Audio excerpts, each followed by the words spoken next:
많이 조사하셨어요. 왜 그렇게 느끼냐면 제가 그대로 나오더라고요. 안녕하세요. M&A 자문의 박상민입니다. 곧 협상의 기술이라는 드라마가 나오는 걸로 아는데 오늘은 이제 그거 관련해서 PD님이 궁금해하시거나 질문해야 하는 걸 한번 답해보는 시간을 가져보려고 합니다. 예고편에 되게 재미있게 봤던 게 제가 이제 지나가다가 저희 동네 분들이나 아니면 어떤 분을 만나서 무슨 일 하세요? 라고 얘기를 하면 M&A 합니다 라고 하면 너무 거창한 거예요. 이분한테 저를 소개하는 게. 제가 듣기에도 M&A 뭔가 거창해 보일 때가 있거든요. 그래서 저는 그냥 캐주얼하게 그냥 회사 사고 팝니다 이렇게 얘기하는 경우가 있었거든요. 근데 그 멘트가 그대로 나오더라고요. 왜 무슨 일 하세요?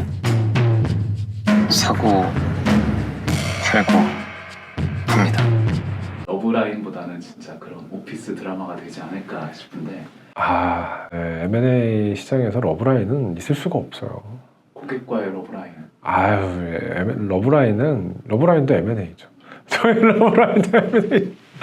개인의 M&A를 할 수는 있죠. 러브라인으로. M&A 자체라는 단어가 쉽지는 않고 좀 무겁다 보니까 그 일반 대중한테 다가가기도 되게 어려운 소재다 보니까 컨텐츠로서 팔리지 않겠죠. 많이. 그래서 그런 걸 시도를 많이 안 했던 것 같아요. 기존의 작가분들이나 이런 분들이. 근데 M&A 이 안에서 일어나시는 스토리는 진짜 뭐 많거든요. 변호사도 생각해보면 송사에서 발생하는 일들이 되게 많잖아요. 그런 것처럼 M&A도 자문 간에 일어나는 일은 정말 많습니다. 어떤 내용이 좀 있을 것 같다라고 좀 예측을 하시나요? 이 드라마에 아마 이런 장면이 꼭 나올 거다. 매각사 대표랑 매수사와의 협상인 건데 매수사가 여러 개 있을 수도 있고 그래서 누가 먼저 사냐 뭐 이런 얘기도 할 수도 있을 것 같고 비딩하는 과정에서 누가 더 금액을 높게 부르고 그 협상하는 과정에서 내가 먼저 사고 누가 금액을 어떻게 부르고 이런 것들이 내용이지 않을까. 참고로 대우증권, 미래에셋증권 인수건에서도 우선 협상 대상자 같은 거 뽑는 것도 되게 드라마틱한 건들이 많거든요. 빅딜은 또 그런 재미가 있는 것 같아요.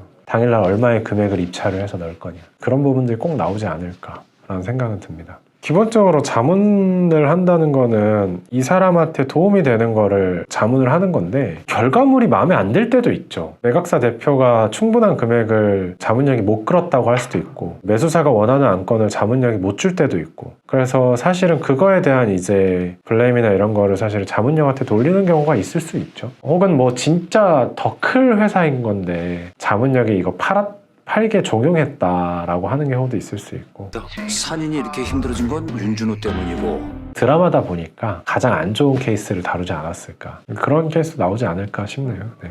캐릭터를 제가 봤을 때 이게 백발을 했잖아요. 네. 대표님의 뭐 생각 같은 게 있을까요?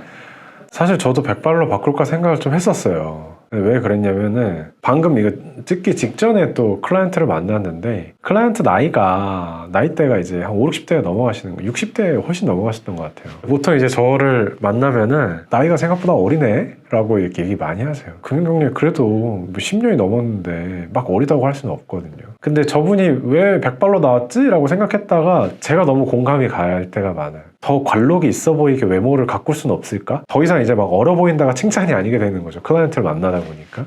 처음에는 왜 백발로 저렇게 했지? 라고 했는데 제 마음이 그렇네요. 생각해 보다 보니까. 늙게 보여야 되는 마음이 있다. M&A 자문하고 협상 테이블에 앉게 되면 절대 쉽게 보여야 되는 경우는 없기 때문에 되게 나이스 캐스팅인 것 같습니다. M&A 자문력으로서 이 드라마가 나왔을 때 시청자들한테 좀 더 흥미롭게 보실 수 있을 거다.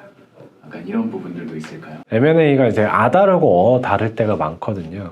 그리고 상대방이 다 이해했다고 생각했는데 이해를 안 한 경우도 되게 많아요. 왜냐면 쓰는 용어가 다르다 보니까 그런 건데 그래서 아마 그 대화에서도 이 쓰는 용어에 따라서 상대방이 잘못 이해를 한다거나 이런 시나리오가 나오면 좀 좋을 것 같기도 하고요. 기본적으로 M&A를 하는 사람들은 그 내부의 디테일을 되게 집착하는 경우가 많아요. 그래서 아마 그런 거를 퀄리티 준수를 하려고 하는 친구들도 되게 많이 나올 것 같고요. 그런데 퀄리티 준수라는 게 진짜 실수를 용납 안 하는 경우가 많거든요. 월스트리트 가면은 그냥 문서를 얼굴에 막 던지는 경우도 엄청 많아요. 뭔가 이렇게 실수를 하고 마음에 안 들면은 이재훈님이 좀 더 위에 있으면 인간미는 별로 없지 않을까 저 드라마 상에서. 그래서 예고편에서도 보듯이 항상 되게 날카로운 눈을 하고 있더라고요. 많이 조사하셨어요. 왜 그렇게 느끼냐면 전화 받고 있는 포스터의 뒷모습에 진짜 M&A 잡을 때 하루 종일 전화 받습니다. 하루 종일. 그리고 전화도 길어요. 대부분 짧게 안 끝나요. 그래서 이제 그런 거 보면 고증이 되게 잘 돼 있네요. 개인적으로는 이 드라마가 굉장히 흥했으면 좋겠고 저희 회사도 M&A를 많이 알리려고 하지만 컨텐츠도 더 많은 사람이 M&A를 관심 가지게 할 수 있는 것들에 대해서 굉장히 기대감이 큽니다. 꼭 잘 되기를 기원하겠습니다. 오늘도 시청해주셔서 감사합니다.